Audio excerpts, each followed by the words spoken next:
और शर्म आनी चाहिए भारतीय समाज को, जिसने 1966 के उस नरसंहार को ऐसे छुपा लिया जैसे वो कभी इतिहास के पन्नों में था ही नहीं। 1947 में पहली बार संविधान सभा की बैठक हुई थी और उस सभा में ठाकुरदास और गोविंद दास जैसे नेताओं ने बोला था कि गौ हत्या पे प्रतिबंध लगाना चाहिए, तो स्वयं नेहरू इसके विरोध में खड़े हो गए थे।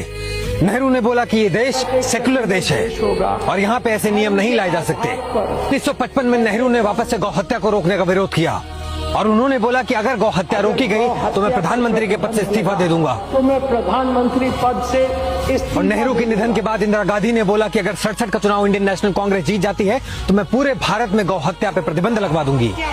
महाराष्ट्र में एक छोटी सी घटना हुई जिसके विरोध में कई सारे साधु सड़क पे आए। वहाँ पे उस समय की कांग्रेस सरकार राज कर रही थी और उस प्रोटेस्ट को रोकने के लिए 13 लोगों को गोली मार दी गई थी, जिसका कोई सर पैर नहीं था। किसी ने इसकी जवाबदेही नहीं की। तो संपूर्ण भारत के साधुओं ने ये तय किया कि हम दिल्ली चलेंगे, हम संसद का घेराव करेंगे और गौ रक्षा पर प्रतिबंध लगवा के ही रहेंगे। और 7 नवंबर 1966 गोपाष्टमी के दिन ये तय किया गया कि संसद का घेराव किया जाएगा ताकि हम अपनी मांगों को पूरा करवा सकें।